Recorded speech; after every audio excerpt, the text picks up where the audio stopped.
When a German historian discovered a classified file on the Raven, a deadly Nazi intelligence operative credited with 23 kills, she found something impossible in the photograph. Her own grandmother, who supposedly died in a bombing raid in 1943. Dr. Sarah Werner's hands trembled as she read the final entry stamped in red ink. Operative terminated, traitor. Because the woman who'd raised her father had spent 60 years hiding a secret that both Germany and Britain would kill to keep buried. The fluorescent lights hummed in the Berlin Federal Archives as Dr. Fordy's Enter Annie. Sarah Werner turned another page of dusty intelligence files. At 34, she had spent 6 years researching female operatives during World War II, but most records were disappointingly sparse. Women were footnotes in history, even when they were spies. The file she opened next was different. Heavy redactions covered nearly every page, black bars obscuring names and locations. But the operational designation was clear: D-Rob, the Raven, 23 confirmed missions between 1941 and 1944. Each mission summary was brief, clinical. Target eliminated. Intelligence acquired. Network compromised. Sarah's academic interest turned to unease as she read the body count. This wasn't a courier or radio operator, this was an assassin. The final page made her stop breathing. October 19, 1944. Mission status: operative terminated, traitor. No further details. Just those 2 words stamped in red ink across the page. She flipped back to the beginning of the file. A photograph was paper-clipped to the inside cover, the kind of identification photo used for internal records. A young woman, maybe mid-20s, stared at the camera with dark eyes that revealed nothing. High cheekbones, dark hair pulled back severely, lips pressed into a thin line. Sarah's hands started shaking. She knew that face, had seen it in family albums her entire life though. The woman in those photos was older, softer, smiling at cameras with her husband and son. Her grandmother, Eva Werner. But that was impossible. Grandmother Eva had died in a bombing raid in 1943. Sarah's father had told her the story countless times. Eva was visiting relatives in Dresden when the sirens failed.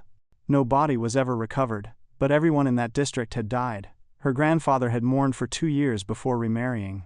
Sarah pulled out her phone, scrolling to a family photo from her father's childhood. There was Eva in 1956, very much alive, standing beside Sarah's grandfather at a Christmas market. Same woman, same eyes. Older, yes, but unmistakably the same person. She looked back at the file. The Raven, 23 missions. Terminated as a traitor in October 1944. Her grandmother hadn't died in 1943. She had vanished a year later after betraying the Third Reich. And then she had somehow appeared in Hamburg in 1946, with a new life, a ready-made family, and a lie that had lasted 65 years. Sarah's phone buzzed. Her father calling, probably asking about dinner plans. She stared at the screen then, at the photograph in the file. How do you tell your 87-year-old father that his mother was a trained killer? That everything he knew about her death was a lie? She let the call go to voicemail and turned back to the file, searching for anything that explained how an operative marked as a traitor had survived to raise a family and die peacefully in her sleep at age 87. But the remaining pages offered nothing. Just mission dates, locations reduced to coordinates, and the terrible efficiency of someone who had killed 23 people for Germany before apparently turning against them. The archive closed in 20 minutes. Sarah photographed every page with trembling hands. The knock came at dawn. Eva Hoffmann knew what it meant before she opened the day door. In 1938 Berlin, the Gestapo didn't visit for friendly conversation. Major Klaus Richter stood in the hallway wearing civilian clothes, but his posture screamed military. 2 men flanked him, hands resting on their holsters. Fräulein Hoffmann, Richter said, his voice professionally pleasant. May we come in? Eva's mother was hidden in the bedroom, as she had been for 3 months since new laws made her Jewish identity a death sentence. Eva had been careful, shopping at different markets, never having visitors, keeping curtains drawn, but clearly not careful enough. I'm alone, Eva said, blocking the doorway. We know you're not. Richter pulled out a photograph. Eva's mother, taken from the street, probably months ago. Sarah Levin. Your mother. A Jew living illegally in Berlin. Eva felt her world collapsing. Please, she's done nothing wrong. Existing is enough. Richter studied her calmly. You're 22, university educated, speak 4 languages fluently, no political affiliations, no boyfriend, no close friends. You're invisible, which makes you interesting. I don't understand. I'm offering you a choice, Fräulein Hoffmann. Your mother can disappear into a camp today, or she can receive papers declaring her Aryan, protection, and a comfortable life. The price is you. Eva stared at him. What do you mean me? You work for Abwehr, German military intelligence. We need people who can disappear into enemy territory, people with language skills and no ideological complications. People who are motivated by something more reliable than patriotism. You want me to spy? Eva's voice was hollow. I want you to become a weapon. Richter smiled. Your mother lives as long as you serve. Simple transaction. 3 weeks later, Eva stood in a training facility deep in Bavarian mountains. 12 other recruits, all men, watched her with barely concealed contempt. Women didn't belong in intelligence work, their expressions said. Women were soft, emotional, weak. Eva proved them wrong within days. Her gift for languages became fluency in English, French, and Russian. She memorized codes faster than anyone else. On the shooting range, her instructors discovered she had unnaturally steady hands. In hand-to-hand combat training, she learned that being smaller meant being underestimated, which was its own advantage. You're thinking like a person, her instructor barked, during an assassination simulation. Your target isn't a person. It's an objective. A problem to be solved. Feel nothing, complete the mission, disappear. That's what ravens do. They take what they need and vanish. At night, Eva lay in her bunk thinking about her mother safe in their apartment with false papers, living under a new name. The price was Eva's soul, but souls were cheap in 1938. Major Richter visited monthly to evaluate her progress. You're the best recruit we've seen in years, he told her after 6 months. Natural talent, combined with proper motivation. Your mother must be very proud. Eva said nothing. Pride required choice. She had none. Your first assignment is in 2 weeks, Richter continued. Intelligence gathering in Prague. Consider it a test. Pass, and your mother stays safe. Fail, and well, you understand the consequences. Eva understood perfectly. She had become exactly what Richter wanted, a weapon without ideology, without patriotism, without anything except fear for the one person she loved. The perfect operative, the perfect slave. They started calling her Die Rabe during training. The Raven. She accepted the name without comment. Names didn't matter anymore. Nothing did except keeping her mother alive. Sarah found her father in the garden behind his Hamburg row house, tending tomato plants the way he did every afternoon. At 87, Heinrich Werner moved slowly but with precision, the habits of a former engineer still guiding his hands. Papa, we need to talk about grandmother. Eva. Heinrich didn't look up from his pruning. Your grandmother died in 2003. What's there to discuss? Sarah pulled out her phone, showing him the photograph from the archives. This is from an Abwehr file. It's dated 1942. But you told me Eva died in 1943 in Dresden. Heinrich's pruning shears clattered onto the stone path. His face went white. For a long moment, he just stared at the image, his weathered hands trembling. Where did you find this? The Federal Archives. Papa, there's a file on her. She was an intelligence operative. They called her Die Rabe, the Raven. Heinrich lowered himself onto the garden bench, suddenly looking much older than his years. I always knew someone would find out eventually. 50 years I've kept this secret. 50 years. What secret? Sarah sat beside him. Papa, what's going on? Eva wasn't my birth mother. The words came out flat, emotionless. My real mother died giving birth to me in 1945. My father was devastated, alone with a newborn. Then in 1946, he met Eva at a church relief center. She had no family, no past she would discuss. They married within 3 months. But the story about Dresden, about her dying in 1943, that's what she told everyone. That she was a widow who lost her first husband in the war. I grew up calling her Mama, believing she was mine. Heinrich's voice cracked. But I always knew something was wrong. What do you mean? The nightmares. She had them constantly. Screaming in different languages, Russian, French, English, languages she claimed not to speak. Once I asked her to help with my English homework, and she corrected my pronunciation perfectly before catching herself and pretending she couldn't understand. Sarah felt cold despite the warm afternoon. What else? When I was 15, we were at the market. A man, drunk, pulled a knife during an argument. Before anyone could react, Eva had disarmed him. I mean really disarmed him. Broke his wrist, took the knife, had him on the ground in seconds. Everyone was shocked. She made up some story about her father teaching her self-defense, but I saw her face. She wasn't thinking. It was pure instinct. Did you ever ask her about it? Heinrich shook his head.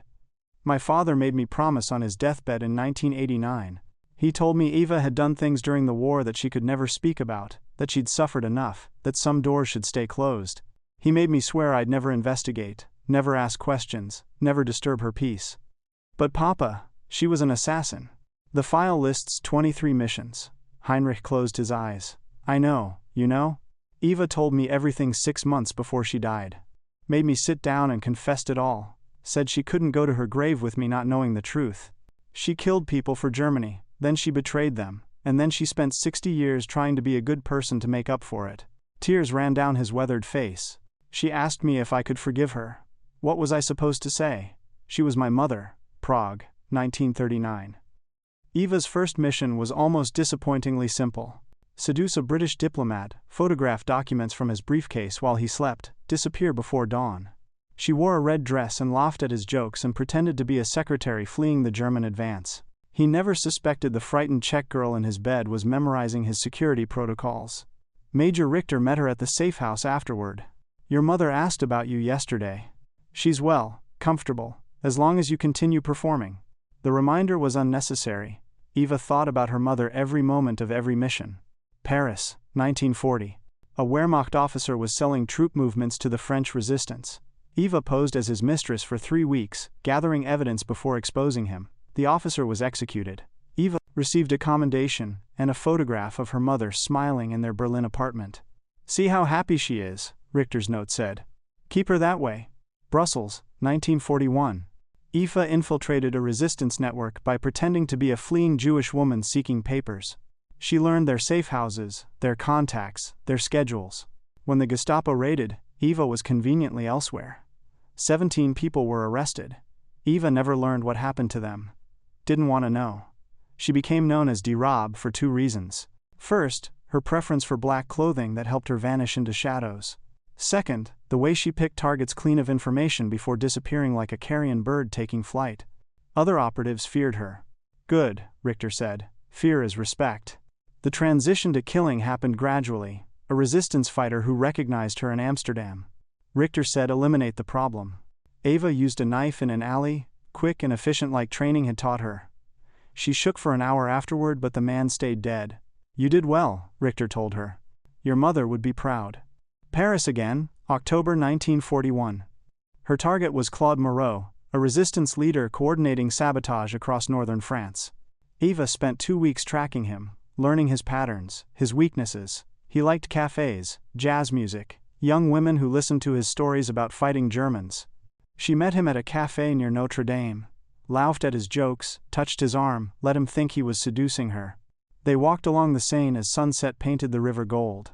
When they reached a quiet spot beneath a bridge, Eva pulled the silenced pistol from her purse.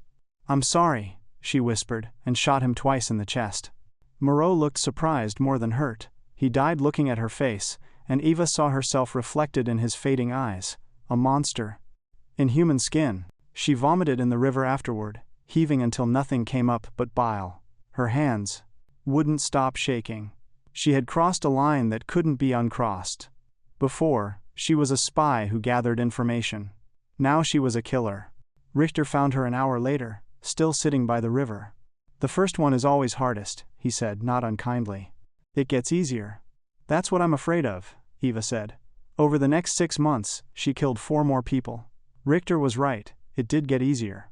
The shaking stopped, the vomiting stopped. She learned to see targets as objectives rather than people, exactly like training had taught her.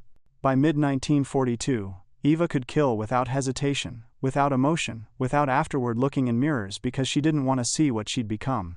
The Raven wasn't just a name anymore, it was what she was, cold, efficient, inhuman. Her mother stayed safe, that was all that mattered. That's what Eva told herself every night while trying to sleep. The British National Archives in Kew felt different from Berlin's sterile federal building. Here, centuries of secrets pressed down from walls lined with files documenting empires, wars, and the quiet violence of espionage. Sarah had requested everything on German intelligence operatives, female operatives specifically. The archivist, a thin man named Peter who wore bow ties unironically, brought her 3 boxes marked MI6, declassified in 2009. The first mention of Die Rabe appeared in a report from May 1942. German operative, female, estimated age mid-20s, operating in occupied France. Responsible for compromise of Marseille network, 17 arrests. Approach with extreme caution. Sarah's hands trembled as she continued reading. The British had been tracking her grandmother for years. Each operation, meticulously documented. July 1942, Brussels, theft of resistance communication codes. December 1942, Amsterdam, assassination of Dutch intelligence officer. March 1943, Copenhagen, elimination of Allied asset. Then she found the body count. 23 confirmed operations. Not all were killings, but many were. The Americans had lost an OSS officer in Switzerland to her. The Poles had lost an entire resistance cell in Warsaw. The British themselves had lost 4 agents across 2 years. Sarah felt sick. This wasn't just espionage. Her grandmother had been a serial killer working for the Third Reich. But then the reports changed tone. September 1943. The Raven appears to have deviated from standard protocols. Target survived. Claimed operative provided warning. Investigating possible compromise. December 1943. Belgian network reports contact from German operative matching Raven description. Offered intelligence in exchange for extraction guarantees. Treating as potential trap. January 1944. Raven intelligence verified. 3 German operations disrupted based on her information. Pursuing recruitment. Sarah read faster, her academic training struggling to process that these dry intelligence reports were about her grandmother becoming a traitor to the Nazis. The final report was dated October 20, 1944. Operation Nightingale successful. Raven extracted with high-value prisoner and civilian asset. 47 additional prisoners freed during facility destruction. Raven's mother killed during escape.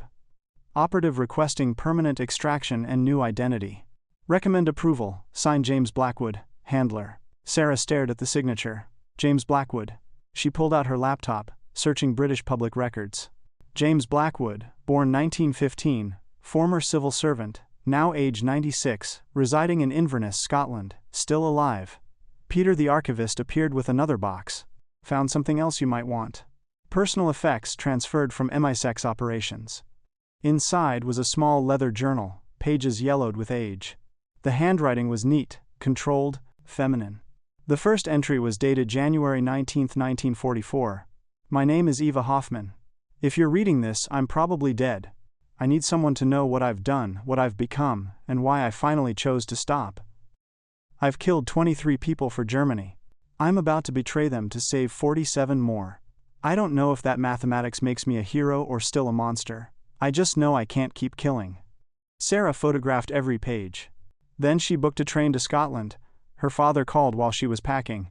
Sarah, please, let this go. Your grandmother wanted peace. She earned it. Papa, she killed 23 people. And she saved 47 others. Doesn't that count for something? Sarah looked at the journal photograph on her phone, her grandmother's careful handwriting documenting each mission, each death, each piece of her soul she'd traded for her mother's life. I don't know yet, she said honestly, but I need to find out. Lyon, September 1943. Eva arrived with papers identifying her as Claire Moreau, a widow fleeing Paris after her husband's arrest.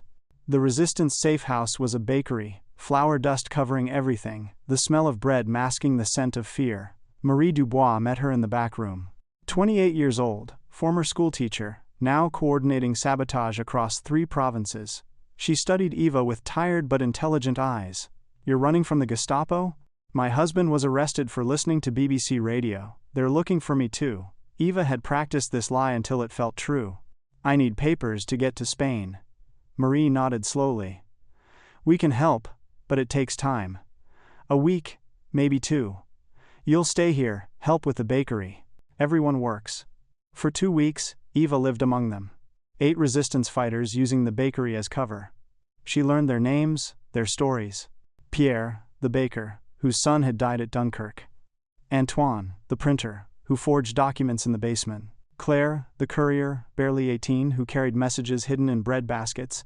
And Sophie, Marie's 6-year-old daughter, dark-haired and serious, who helped her mother knead dough and asked Eva questions about Paris that Eva answered carefully, staying in character even with a child. My papa died fighting Germans, Sophie told her one afternoon.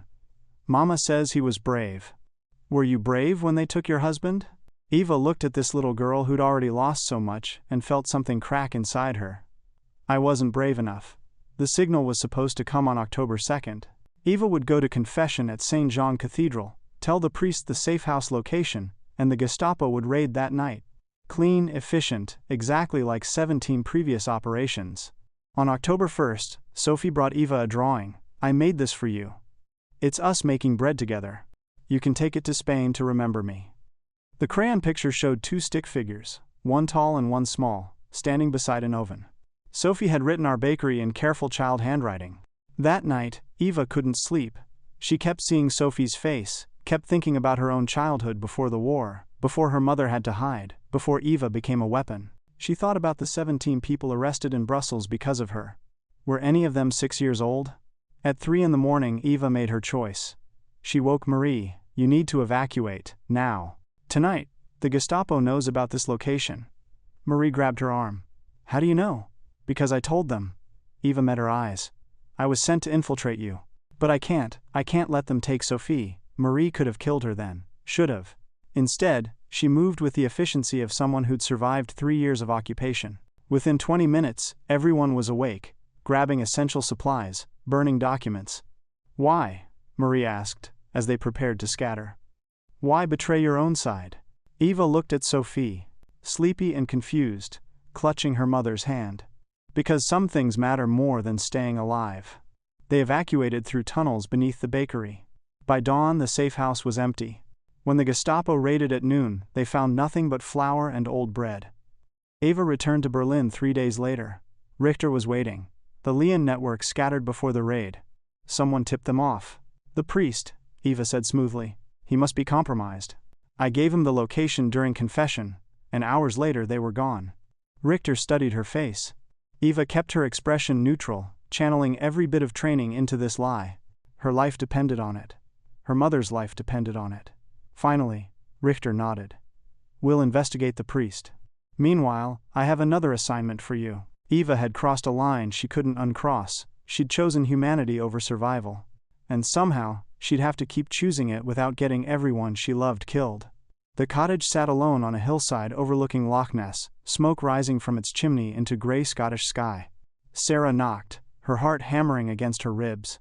James Blackwood answered immediately, as if he'd been waiting by the door, 96 years old, but his eyes were sharp and clear. He studied Sarah's face for a long moment. You have her bone structure, he said finally. Eva's granddaughter? You knew I'd come. I've been expecting someone for 70 years. Come in. Tea's ready. His cottage was small but comfortable, walls lined with books and photographs from a long life. He poured tea with steady hands and sat across from Sarah in a worn leather chair. She contacted us in January 1944, Blackwood began without preamble. Used a dead drop system in neutral Switzerland, left a message at a bookshop we monitored. Said she was D-Rabe, wanted to defect, and had information we needed. Just like that? Intelligence work is simpler than people think. She proved her identity by bitter, revealing details only the Raven would know. Then she made her offer. What did she want? Her mother smuggled out of Germany, new identities for both of them after the war. Safe passage to Britain or America.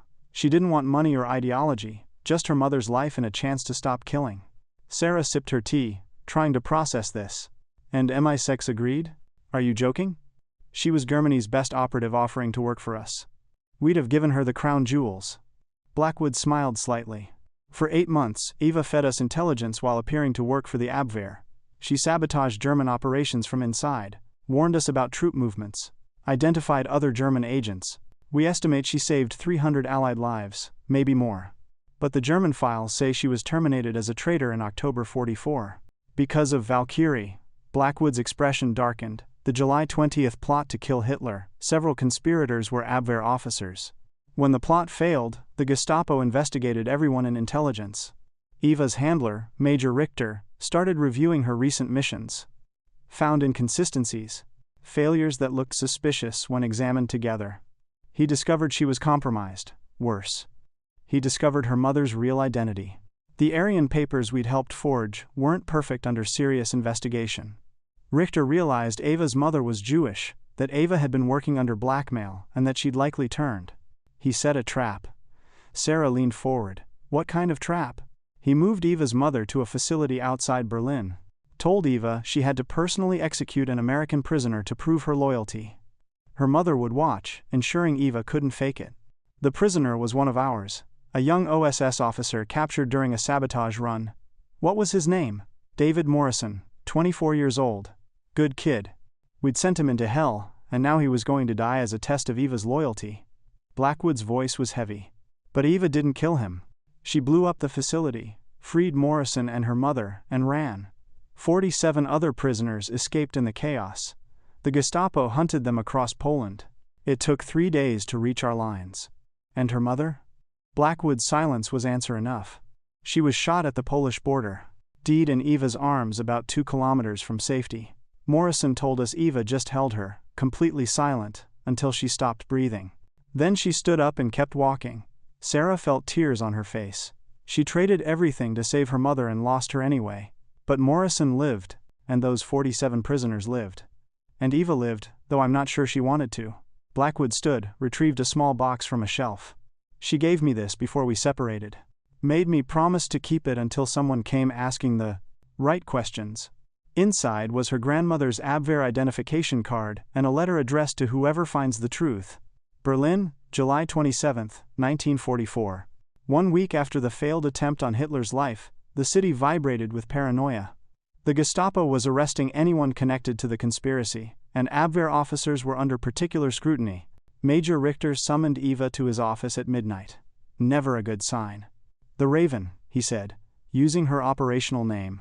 "You've been my most reliable operative for 5 years. 23 successful missions. Not a single failure. Thank you, sir. Which is why recent events trouble me." He opened a file.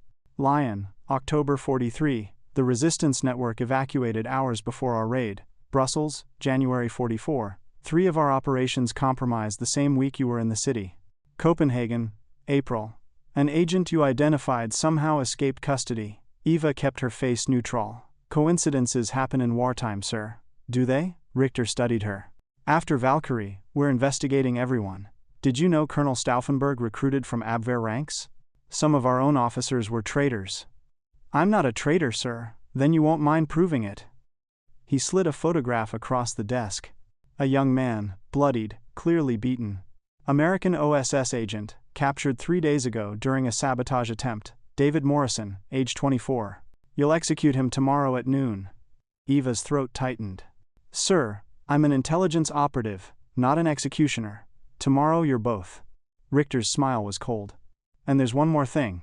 Your mother has been moved to a protective facility outside Berlin for her safety. She'll witness the execution to ensure proper completion of your assignment." The room tilted. "My mother?"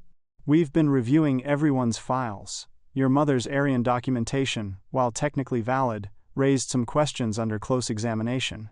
Nothing serious, but in these times of heightened security we thought it best to keep her somewhere safe. She's comfortable, well fed, as long as you remain loyal." Eva understood perfectly. They knew. Maybe not everything, but enough. This was a test, she couldn't fail. "Where's the facility?" "You'll be driven there tomorrow morning. 1100 hours. The execution is scheduled for noon. Simple headshot, close range.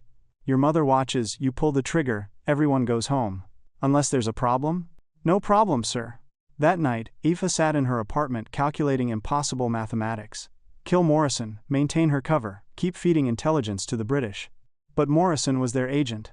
They'd never trust her again. Her extraction deal would evaporate. Don't kill him, reveal herself as compromised. Richter would execute both Morrison and her mother immediately. Try to escape now, without her mother. Impossible. The facility location was secret. By the time she found it, Richter would have moved her mother or worse. She had 48 hours to find a solution that saved everyone. But the mathematics didn't work. Someone had to die.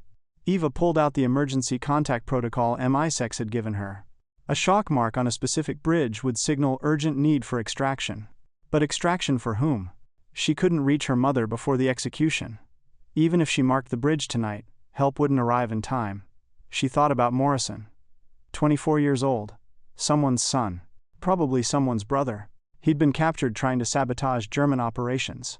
Brave, stupid, young, like she'd been once. She thought about her mother. Who'd hidden in an apartment for 6 years so Eva could have a future? Who believed Eva worked as a translator, nothing more? Who'd not knowing her daughter had killed 23 people to keep her alive? At dawn, Eva made her decision. It was insane, it would probably kill them all. But it was the only choice that let her look at herself. In a mirror afterward, she began stealing everything she'd need. Explosives from the Abwehr armory, weapons, documents, maps of facilities outside Berlin. 47 hours until the execution. Time to become the Raven one last time. Sarah returned to Berlin, clutching Eva's letter and the information Blackwood had given her. David Morrison, the man her grandmother was supposed to execute, was alive at 91, living in Richmond, Virginia. She booked a flight for the following week. 2 days later, someone knocked on her apartment door at 6 in the morning. 2 men in dark suits, credentials identifying them as BND, Germany's Federal Intelligence Service. Dr. Werner, we need to discuss your research into wartime intelligence operations. Sarah kept the door chain latched. My research is academic. Public record. Some records should remain historical curiosities, not modern investigations. The older agent, who introduced himself as Director Krauss, smiled without warmth. We'd like you to turn over all materials related to the operative designated D-Rob for proper archival classification. You mean you want to bury it? We want to protect the dignity of individuals who served Germany in complicated times. Surely you understand the sensitivity. My grandmother killed people. That's not sensitive, it's criminal. Krauss's smile faded. Your grandmother also saved 47 people. The story is complex. Making it public serves no purpose except sensationalism. Think of your father.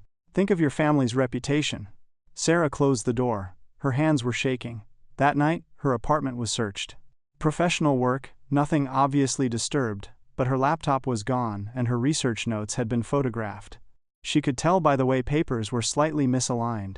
Her father called the next morning, voice tight with fear. Men came to the house. Asked questions about Eva. About you, Sarah. What have you gotten us into? Papa, I'm sorry, but this is bigger than family embarrassment. Grandmother was part of something that people are still trying to hide. Then let them hide it. Eva wanted peace. You're destroying that. Sarah hung up feeling sick. But she wouldn't stop. Couldn't stop. She called Morrison from a payphone, paranoid about phone taps. The old man answered on the third ring, his accent pure American South. Mr. Morrison, my name is Sarah Werner. I'm Eva Hoffman's granddaughter. Long silence. Then, dear God, I wondered if anyone would ever find her. Is she alive? She died in 2003. But I'm researching her story, and I need your help. Come to Virginia.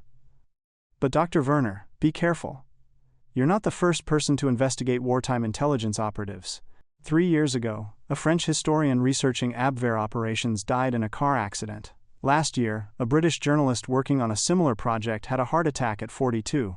These could be coincidences, but you don't think they are. Your grandmother wasn't the only operative who survived the war with a new identity. There were dozens, maybe hundreds. Some worked for the Allies afterward. Some just disappeared into normal lives. Their children and grandchildren are doctors, teachers, politicians. One is currently a state secretary in the German government. Another is a NATO official. They have everything to lose if their parents' wartime activities become public. Sarah felt cold. So they're burying the records. And anyone who digs too deep. Your grandmother saved my life. I owe her everything. But Sarah, if you pursue this, you need to understand what you're fighting. These aren't just old men protecting embarrassing secrets. These are powerful people protecting their legitimacy, their careers, their families. They will hurt you to stop this story. Then I'll be careful. Eva said the same thing once. Morrison's voice was sad. Didn't save her mother. Didn't save her from 30 years of nightmares. Sometimes being careful isn't enough. After the call, Sarah sat in her hotel room, the one she'd moved to after her apartment was searched, and made a decision. She couldn't protect her father from this, couldn't protect herself, but she could make sure Eva's story survived even if she didn't. She began uploading everything to encrypted cloud storage, sending copies to journalists she trusted, creating a network of information that couldn't be disappeared. October 28, 1944. Eva arrived at the facility at 1100 hours exactly. It sat 20 kilometers outside Berlin, disguised as a Wehrmacht supply depot. Inside were cells holding prisoners the Gestapo wanted to question privately. Richter met her at the gate. Your mother is waiting in observation room 3. The American is in interrogation cell 5. You have 1 hour. Eva had spent 3 days planning. The facility had 12 guards, predictable patrol patterns, and one fatal weakness. Its generator room was poorly secured. During her reconnaissance, she'd hidden plastic explosives behind the fuel drums. Now she carried the detonator in her jacket pocket. She found her mother first. Pale, frightened, sitting behind glass in a small room. Eva pressed her hand against the window. Mama, when I tell you to run, don't ask questions. Just run toward the east fence. There will be a hole. Get through it and hide in the forest. I'll find you. Eva, what are you doing? Fixing everything I broke. Eva kissed the glass. I love you. She walked to cell 5. David Morrison sat chained to a chair, his face swollen from beatings but his eyes still sharp. American, mid-20s, frightened, but trying not to show it. You're the Raven, he said. Come to kill me? Come to save you. Eva pulled out her pistol. For 1 second, Morrison thought she'd lied. Then she shot his chains apart. Can you run? What? Can you run? We have about 90 seconds. Eva triggered the detonator. The explosion was massive, fuel drums igniting in a chain reaction that tore through the facility's east wing. Alarms screamed. Guards ran toward the fire. Eva and Morrison ran the other direction, toward observation room 3. She shot the lock, grabbed her mother's hand, and they sprinted for the fence. Behind them, the building was collapsing. Secondary explosions cooking off ammunition stores. They reached the forest as guards began shooting. Bullets chewed bark from trees. Eva returned fire, providing cover while her mother and Morrison stumbled through underbrush. Then they were running through darkness, following escape routes Eva had memorized. The first day, they moved fast. Eva had stolen a car, abandoned it when roadblocks appeared, stolen another. By nightfall, they were 60 kilometers east, approaching the Polish border. The second day, Richter's kill squads caught up. Firefight in a farmhouse. Eva killed 3 men, but 1 bullet caught her mother in the chest. Eva carried her for 2 kilometers before her mother begged her to stop. Eva, leave me. Get him across the border. No. We go together, or not at all. You've spent 6 years keeping me alive. Let me die so you can finally live. Her mother's hand was warm on Eva's face. Please, baby. Be free. Eva held her as the sun set. Held her as her breathing slowed, then stopped. Morrison stood watch, giving them privacy for goodbye. When it was over, Eva closed her mother's eyes and stood up. We need to move, she said, her voice empty. They walked for 3 more days. Eva barely spoke, functioning on pure training. When they finally crossed Allied lines on October 31st, Morrison collapsed from exhaustion. Eva just stood there, staring back toward Germany. She'd freed 47 prisoners, saved Morrison's life, destroyed a Gestapo facility, and lost the only person she'd ever killed for. British soldiers wrapped her in blankets and offered tea. Eva couldn't taste it. Couldn't feel anything. The Raven had died in that Polish forest with her mother. What walked into the Allied camp was just a ghost wearing Eva's face. Morrison squeezed her hand. She'd be proud of you. Eva said nothing. Pride required a soul. She'd traded hers away 6 years ago in a Berlin apartment when Richter first knocked on her door. Richmond, Virginia. David Morrison's house was small and neat, an American flag hanging beside the door. He answered Sarah's knock immediately, as if he'd been waiting by the window. You look like her, he said, his southern accent softened by age. Same eyes. Come in. His living room was a museum of a long life. Photographs of children and grandchildren, military commendations, a framed medal Sarah didn't recognize. But on the mantel, separate from everything else, was a black and white photo of a young woman in dark clothing. That's Eva, Morrison said, following her gaze. Taken in 1946, after the war. Only picture I have of her smiling. Sarah sat on the offered couch. Mr. Morrison, I need to know what happened. The real story. The real story is your grandmother saved my life and 47 others when she should have shot me and walked away clean. Morrison lowered himself into a chair with the care of old bones. That facility held prisoners the Gestapo wanted to interrogate privately. Resistance fighters, Allied agents, civilians who'd said the wrong thing. We were all scheduled for execution within a week. How many guards did she kill? 6 during the explosion, 3 more during our escape. 9 men dead so 48 could live. The mathematics bothered her. She told me once that killing never stopped being killing, even when it was necessary. You stayed in contact after the war? Morrison shook his head. I tracked her from a distance. Knew she'd married, had a family, built a quiet life in Hamburg. I thought about writing to her 1,000 times. But she'd earned her peace. She'd earned the right to disappear. He stood, moving to a locked cabinet. Inside was a leather journal, worn and water-stained. She gave me this during our escape. Said if something happened to her, someone should know the truth. He handed it to Sarah. Every mission is documented. Every person she killed. Every betrayal. It's not easy reading. Sarah opened it with shaking hands. Her grandmother's handwriting filled page after page.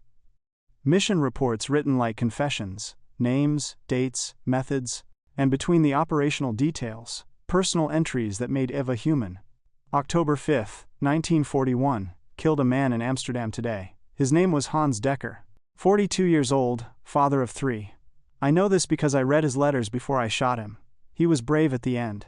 They always are. I vomit less now. Not sure if that's better or worse. March 12, 1943. Warned resistance network in Lyon instead of turning them in. First time, I've chosen mercy over orders. Probably got myself killed, but couldn't watch that little girl die. Some lines you can't uncross. July 30th, 1944. Richter suspects me. Mother is leverage. American prisoner is test. I have 2 days to find a way to save everyone or watch them all die. There is no good choice, only varying degrees of evil. The final pages listed names. German intelligence operatives who'd survived the war. 37 names, their wartime activities, their post-war identities. Sarah recognized 3 names immediately. One was currently a state secretary in Bavaria, another sat on the European Parliament. A third was a respected historian who'd written extensively about Nazi crimes while carefully omitting his father's role in committing them. This is why the BND wants it buried, Sarah whispered. Not to protect Eva's memory, but to protect these families. Your grandmother wasn't unique, Morrison said quietly. Dozens of operatives made similar deals. Worked for the Allies, got new identities, built respectable lives. Some were genuine heroes, others were war criminals laundering their pasts. Eva was somewhere in between, a killer who became a savior. But if her story comes out, people will start asking about others. Powerful families will fall. Sarah closed the journal. Did she ever talk about regret? Last time I saw her was 1946. She was about to marry your grandfather. I asked if she was happy. She said happiness was for people who hadn't traded their souls for survival. Best she could hope for was quiet. Morrison's eyes were wet. She deserved better. Sarah found her father in the same garden where she'd confronted him weeks ago, but this time she carried Eva's journal and the weight of complete truth. Papa, we need to talk about what grandmother told you before she died. Heinrich set down his pruning shears without looking up. So you found everything. David Morrison gave me her journal. Morrison, the man she was supposed to execute, he's alive, Papa. He's 91 and he never forgot what she did for him. Heinrich finally met her eyes. She told me everything in 2003, 6 months before she died. Sat me down in this garden and confessed it all. The killing, the betrayal, the escape. Asked me to forgive her for building our family on lies. What did you say? I told her she was my mother, and I loved her. What else could I say? His voice broke. She cried. For 3 hours. Said she'd spent 60 years trying to become a good person to make up for the evil one. Asked if it was enough. How do you answer that? Sarah sat beside him on the bench. She made me promise to keep it secret, Heinrich continued. Said she couldn't bear you and your sister knowing what she'd done. Even saving those prisoners didn't erase killing 23 people first. She wanted you to remember her as a grandmother who made cookies and told stories, not as a killer who got lucky and found redemption. But Papa, her story matters. Not just for our family, but for history. She transformed from a weapon into a human being. That's important. And the other names in her journal? The operatives who survived? Their grandchildren don't deserve to have their families destroyed. Sarah had thought about this constantly since leaving Virginia. I have an idea. A compromise. 3 months later, her book was published.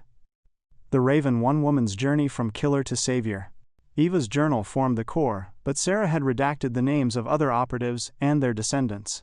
She focused instead on Eva's transformation, her impossible choices, her final act of rebellion that saved 47 lives at the cost of everything she loved. The book became an immediate sensation, not because of scandal, but because of the moral complexity it presented. Eva wasn't a hero or a villain. She was a person caught in an impossible situation, who made the best choices she could, with the options available. The BND was furious, but powerless.